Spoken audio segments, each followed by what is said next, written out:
Tuwing eksaktong 3:00 ng madaling araw, nagigising si Clara dahil sa mahinang tunog ng pagbukas ng pinto.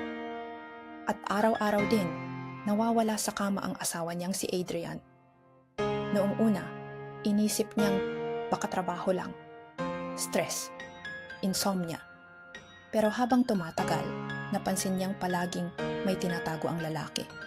Nakatalikod kapag nagte-text. Laging may tawag na hindi sinasagot sa harap niya. At madalas mawala ng ilang oras sa gabi hanggang sa nagsimula siyang magduda. May iba siya. Iyon lang ang paliwanag na paulit-ulit sa isip ni Clara habang tahimik niyang pinagmamasdan ang asawa gabi-gabi. Isang gabi, nagpanggap siyang tulog. Nang bumangon si Adrian at dahan-dahang lumabas ng bahay, sinundan niya ito. Mabilis ang tibok ng puso niya habang nakatago sa dilim. Buong akala niya, mahuhuli na niya ang asawa sa piling ng ibang babae. Pero natigilan siya nang makita niyang hindi ito pumunta sa hotel o sa bahay ng ibang babae. Sa halip, huminto si Adrian sa isang maliit na apartment sa kabilang bayan.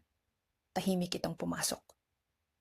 Lumapit si Clara sa bintana, pilit sinisilip ang nasa loob, at doon niya nakita ang bagay na nagpaguho sa lahat ng hinala niya. May batang babae sa loob, mga 7 taong gulang, nakahiga sa kama habang nakakabit sa oxygen tank. At si Adrian, umiiyak habang hawak ang maliit nitong kamay. "Anak, pasensya ka na kung gabi lang ako nakakadalaw," mahinang sabi nito. Parang tumigil ang mundo ni Clara. Hindi kabit ang sikreto ng asawa niya. May anak ito bago pa sila magkakilala. Isang batang may malubhang sakit na matagal nitong itinago dahil takot itong mawala siya. Biglang naalala ni Clara, lahat ng gabing tahimik lang si Adrian, lahat ng oras na tila pasan nito ang mundo.